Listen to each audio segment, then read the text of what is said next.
Ces passages de l'évangile de Jean 1,29 et 1,35-37 nous donnent une vision très concrète et très personnelle de l'agneau dans le domaine de la révélation biblique. Dans notre méditation précédente, nous avons vu que la première vision nous présentait l'agneau immolé dès la fondation du monde et nous ramenait en arrière vers les conseils de Dieu, lesquels furent préservés de toutes les contingences ultérieures de l'éruption du péché et des forces hostiles. Voici donc ici, dans l'évangile de Jean, la seconde vision, où l'agneau apparaît en personne lorsque les temps furent accomplis. Dieu envoya son Fils. Évidemment, il y avait déjà des passages prophétiques et des types qui préfiguraient l'agneau. Les traits de l'agneau ont été dépeints dans l'Ancien Testament par de nombreux termes symboliques et par des annonces prophétiques.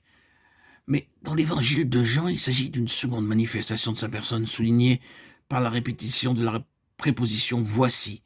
Voici l'agneau de Dieu. La première déclaration mettant l'agneau en scène est plus complète.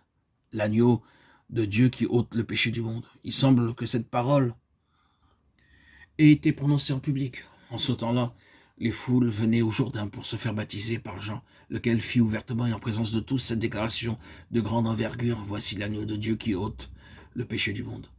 Cette déclaration s'applique au monde entier. Mais la deuxième annonce dans laquelle la dernière partie de la phrase est omise s'adresse selon toute vraisemblance aux disciples. À présent, c'est Jean qui, voyant Jésus marcher, dit à ses disciples « Voici l'agneau de Dieu ». Nous avons d'abord cette présentation de l'agneau qui s'offre au monde entier pour se charger du péché, mais nous avons aussi une seconde manifestation de l'agneau qui s'offre aux disciples comme modèle à suivre dans leur marche. Il regarda Jésus qui marchait et dit « Voici l'agneau de Dieu ». Jean ne le contempla pas seulement en tant que bouc émissaire, mais aussi dans sa marche. Et je pense que ceci nous renvoie à l'Apocalypse 14,4. Bien sûr, les 144 000 l'ont vu comme celui qui porte le péché, mais aussi comme celui qu'il faut suivre de près jusqu'au bout du chemin, c'est-à-dire le suivre partout où il va.